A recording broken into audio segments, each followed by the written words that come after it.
Woods and Water Big Game Adventures is brought to you by Motorola. Be out of doors, not out of touch.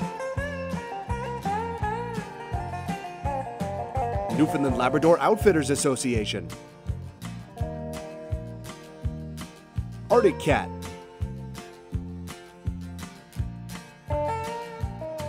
Swarovski Optic.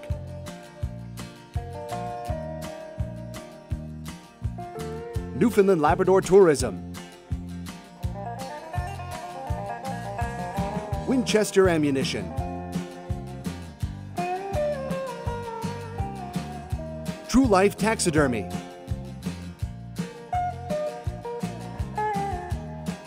Chestnut Magic. And Whitetail Strategies.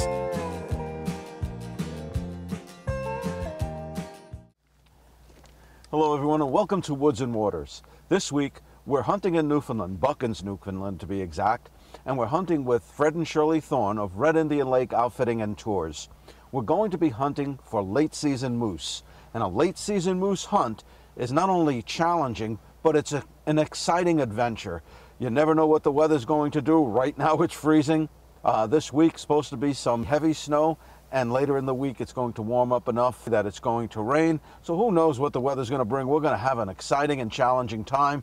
We're really excited about the possibilities of taking a really good bull. When you hunt late season moose, that's the interesting part of the hunt. This time of year, moose are migrating to different areas. Bulls congregate together. So instead of seeing maybe one or two bulls, you might see 5, 6, or 7. You know, while everybody thinks the rut is the time of the year to hunt for moose in Newfoundland, that isn't necessarily true. Some of the best hunting to be had is right now during the late season. Stay with us. It's going to be an interesting and an exciting program here at Red Indian Lake Outfitting and Tours.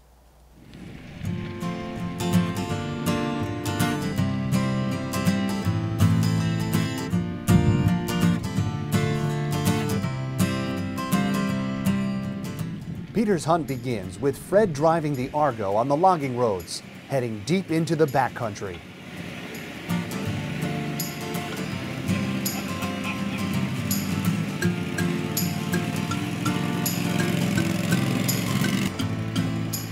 With every water crossing, the anticipation is building. With still miles to go, the snow begins to fall hard, and the boys get their first glimpse of their quarry, a cow moose heading to her bedding area. This cow was the first moose seen in the remote area. Unfortunately, she was alone.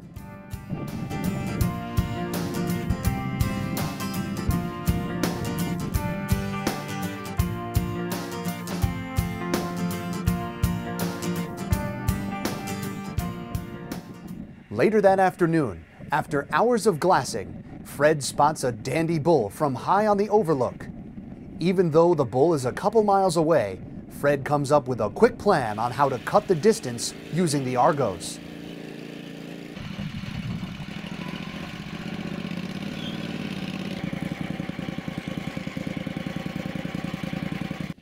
After an arduous hike up the mountain, Fred is sure that they're at the location where the bull was last seen.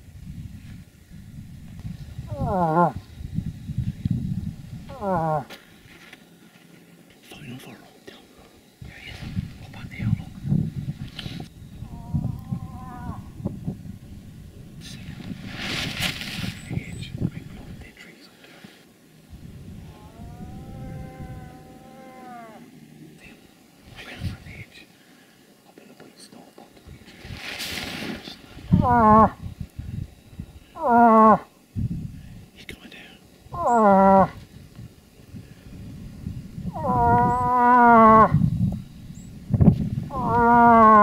Okay, okay. There he comes running. He's going to run. Yes. To your left, Peter. He's going to fuck the circle. That hill. Big hill. Do you see him now?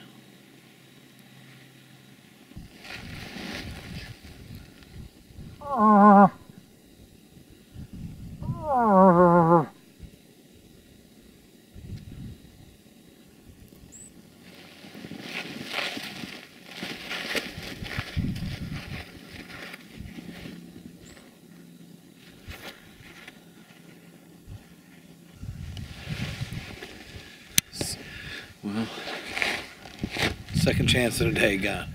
Holy smokes, that was a big bull. Man, geez Louise. Did he wind us? Oh, I don't know, probably did. The wind us through him. Man, he just, I mean, I saw him for a split second, but what a rack in that second. It looked as if he was going to come to the call. Right. That's what I thought. He started to move towards us, and then for some reason, When you first saw him, where was he? Right in the middle there? He was right in the middle here. Yeah. Right above the trees here? So the only thing I saw was a glimpse this way as he walked that way. Beautiful bull. Oh, well, you hope so. You can't get them all. It was a great stalk. I mean, you got out right to the spot where we thought he was. I mean, folks, we saw this bull from how far away? Oh my God, I'd say 2 miles. 2 miles. Drove over 2 logging roads, hiked up the mountain. That's why they call it hunting, not killing. That's it. All right. C'est la vie.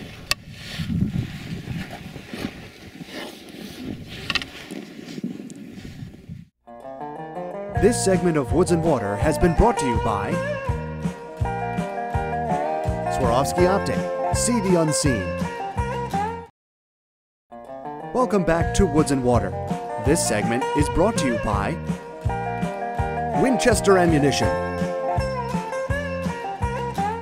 thought I'd sit with Shirley Thorne and have her tell us a little bit about what you can expect when you come to Red Indian Lake Outfitting and Tours. My wife Kate killed a really nice stag last year, right? Yes. Yeah. And I killed a terrific stag 2 years before that. One of the things that a lot of hunters ask is, when is it appropriate to book? I recommend that you book sooner rather than later. Right. However, you know, we do take quite a few bookings at these shows. And there's no license deadline, right? No. Okay. This is one dandy place. You're not going to have to worry about anything when you get here. From arriving and having Loretta's meals, which she does a fantastic job with, to Shirley making sure all the details are taken care of, to Fred on the hunt, and their guides. You have a terrific staff of guides. We do. It's taken us years to get the right quality of guides, but we have a great group of guides right now, and they provide a great hunt. And we've had a successful season. And Peter, one thing we do is we do use 8-wheel Argos to access remote hunting country, and as I've said on past programs, that gives us the edge. We can take hunters who are not able to walk, and we can provide them with a hunt similar to anyone that's in fabulous shape. That's not something that people like to admit, but the reality is you do get a lot of hunters who have limited walking capabilities. I'll tell you, folks, and you'll see it on the show. I'm wearing an arm brace because I've had recent surgery for 2 torn tendons and a torn muscle in my shoulder. And that's exactly right. I mean, they can cater to, from what I've seen in the past and now, they can cater to anybody with any kind of type need as far as that goes. And you won't have any complications with that. Success ratio, I know, has been terrific over the years that I know you, and from talking to hunters that have been here, I know you're 100% on caribou. Yes, that's correct. And moose, we're about 85 to 90% success rate on moose. And that's I mean, it's hard to beat. And Peter, I'd like to add that we've been in business for over 10 years. So basically, in the last 5 years, we've just been continuously upgrading our accommodations and our equipment. Upgrading our equipment allows us to continue to access that remote hunting country that you would never have access to. We have fabulous hunting, all moose, woodland caribou, and black bear. But again, you know, we take pride in what we do. We work very hard. This is a family-run business. This is what we do. We do not work at other jobs. We're outfitters. This is our main lodge, and the accommodations here are second to none. Top shelf. And we also have a couple of other wilderness adventure camps. That's what I forgot. We have another lodge which is about an hour from this one. If you like that remote experience, they offer it. If you like a little more comfort, they offer it. If you like the area where you be in the honeymoon suite, they offer that too. Like what we do when we book you in for a hunt here, we want the whole hunting experience, and I have mentioned this in previous shows as well. We want you to have a good all-around hunting experience right from the booking of your hunt. It's not just about the kill, it's about showing you the wilderness that we have. We have what we call in Newfoundland a boil up outside, where you cook meals outside and you enjoy the wilderness and you get to see other game while you're hunting. Fred does a great job with that. I know all the guys do great. You'll be in the field and they'll cook an open fire. As long as the weather's cooperating, have an open fire lunch. It's unbelievable. It adds to the entire experience. Well, thanks for taking the time to talk to me. This segment of Woods and Water has been brought to you by Motorola. Be out of doors, not out of touch. Welcome back to Woods and Water. This segment is brought to you by Newfoundland Labrador Outfitters Association. Folks, while we have the opportunity, we thought we'd talk to Fred here about the type of hunting we're going to be doing, but also some other hunting that goes on here at Red Indian Lake Outfitting and Tours. And Fred, I know that what you can expect on a late season hunt is that you're going to see some of the bigger bulls. Yeah, they tend to yard up in particular areas, not just any particular area, but there are special yarding places, and we've come to uncover some of these major yarding up areas, and it's led to great success in the late season. So in other words, when you get to see one moose or one bull, you might see 2 or 3 or 4. For example, yesterday we seen, myself and Dion, the cameraman, counted last night, we seen 28 moose yesterday, for a total of 40 in 2 days. 40 moose in 2 days. Right, Is a from the top of the ridges, these guys were a tremendous glassing. amount of moose to see in 2 days. Despite the snow we had, you got us into the deepest areas that we could get into. I mean, we were 2-3 hours away from the lodge at one point. Yeah, with the help of the second Argo. Yes. Second crew, I mean, we were able to break that trail that hasn't been broken since the snow fell. So we were able to access those areas that by ourselves or with a quad or anything else we wouldn't be able to. This man can call a bull in any time of the year. That bull that we showed you earlier here in the show that he called in that I didn't get to see and Shirley didn't get to see was just an amazing bull. I mean, he was a dandy. That bull had to have had between 45, 48 inches. Oh yeah, that was a beautiful bull. Yeah. And the one we seen on the first morning also was a beautiful bull. Oh, the same size range. But I mean, then again, that was in the middle of a road en route to the hunting area, and we really didn't have an opportunity. You don't always have to book during the rut. They're always active. Listen, I mean, there's a primary rut in the early season, and there's always a second rut when the cows cycle again, and Right. Bulls are always some aggression in them, and you never know what a little grunt could just do. It could just bring that bull close enough for that perfect shot. What's the plan for the next few days? Yeah, we're very mobile. I mean, we're not restricted to just a small area to hunt. We could be one day in this particular area, the next day we could be as much as 25, 30 miles from that area in a totally new area that we haven't hunted. Your outfitting zone, the region you hunt, encompasses how many square miles, you think? Oh my God, I would have to say probably 250 square miles. Wow. If you're interested in a late season hunt, it's going to be a lifetime memory, I can tell you that. It's really an interesting hunt, a challenging hunt, and a satisfying hunt. When you kill a bull this time of year, there's nothing like it. Well, I hope that the weather is exactly what you said it's going to be over the next 3 days. That's what the computer said. We've got good weather coming. Yep. Sunny weather, cold in the 20s, Yep. and we're looking forward to it. And if everything goes the way I think it will, you'll do a great job like you always do. Guaranteed. And we'll have a bull. So I'm looking forward to trying out the new area. Which one are we going to? Secret. This segment of Woods and Water has been brought to you by Arctic Cat. Share our passion.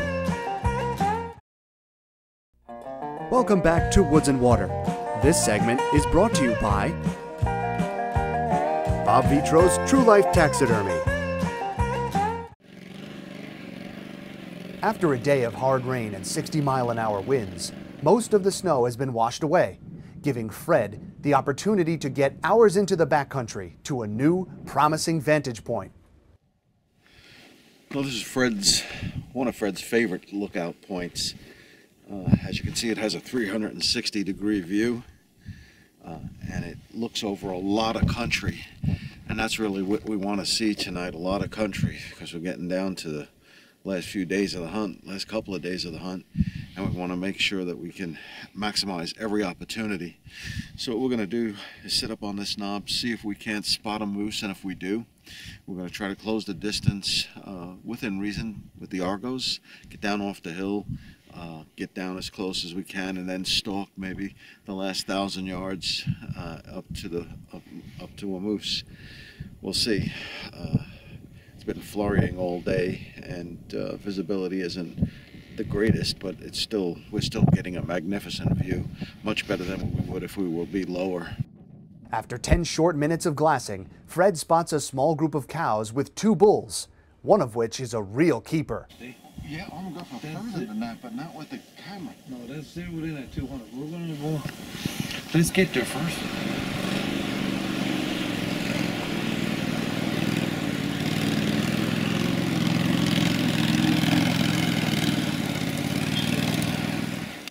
With any luck, they can get to the ridge above the moose before they move off.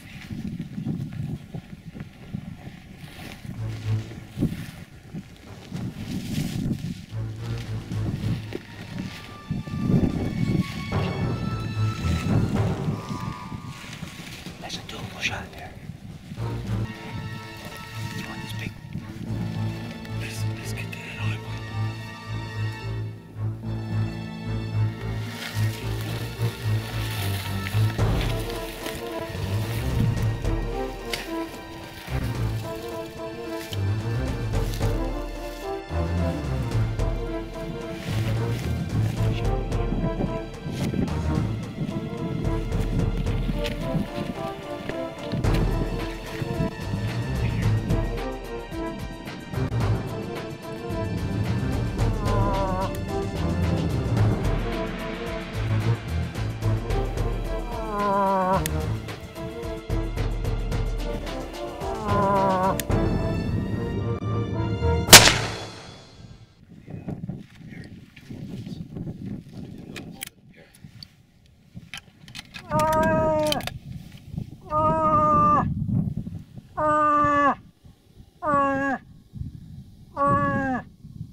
Well, folks, it took almost to the last day of the hunt. Tomorrow is the last day of the hunt, and we have fought all types of weather. Snow calf high, some places knee high, then a rainstorm with 60-mile-an-hour winds, and yesterday was snow flurries all day. Today is in the 20s. It's cold. We've seen a lot of game, and the misconception about hunting in Newfoundland after the rut, this is proof in the pudding. You can take a good bull, and even bigger than this, and this is a dandy 17-point bull. We've got a broken tine here, would have been 18 points. Proof is in the pudding. That's it. And I mean, within the what did we hunt? 3-4 days we hunted? Yeah. 3-4 days we've seen, including what we've seen today, 48 animals. Yeah. 48 moose in 3 days. We've seen 6 in this group, and two on the way in. I mean, we saw 2 huge bulls. Yeah. One, you know, that I couldn't see, but the cameraman got on tape, and another one that none of us were ready for, and he got by, and he was probably the biggest bull. 48 moose in 3 days. We don't see that in the peak of the rut. Yeah, no. In a week. That's a phenomenal week. Here's why, and correct me if I'm wrong. These animals right now are moving to wintering grounds, and when they move to wintering grounds, you see numbers. You see numbers. There's larger groups of them, and not just single and double animals, it's just larger groups. That's it. 6, 8, 10 animals. Well, I'm very happy. I can't thank you enough. Great job. All your hard work paid off. I truly appreciate it. I know Shirley's really going to be happy with this. She's going to be very pleased. And it's just a fitting ending to a great hunt. I really appreciate it. I'm happy. I'm sleeping in tomorrow, buddy. Our time here at Red Indian Lake Outfitting and Tours has come to a close. We had a terrific week, had a lot of fun. It was a challenging hunt, went through all types of weather, but we got our bull, 17-point bull, a real dandy. We saw 40 or 50 cows, we saw a half a dozen really good bulls, and it just busts the myth that you could only kill a good bull in Newfoundland during the rut. That's not the case. If you're interested in a late season hunt or any hunt at any time here at Red Indian Lake Outfitting and Tours, contact Fred and Shirley, talk to them, they'll fill you in on all the details, and I promise you, you will have a terrific time here, and there's nothing you will want for. The place is terrific, the lodging is top-notch, the food is delicious, it all comes together right here at Red Indian Lake Outfitting and Tours. Give Fred and Shirley a call, contact them, talk it over about what time of the year you'd like to come here. Don't forget, late season hunt, you'll have a great time. Thanks for watching, and we'll see you next week. When traveling along the west coast of Newfoundland, the Woods and Water Crew stays at the Holiday Inn Express Deer Lake Hotel. And he can say something like, well, in the late season the moose like to yarn up and then the moose will kick in. Right? Why is it that you walk along the edge of the logging road on one side but not on the other where it's a little more open? Is that for cover? We just don't really know where we're walking. When you know, early in the morning you're heading up high over the ridge, do you ever think about bedding low?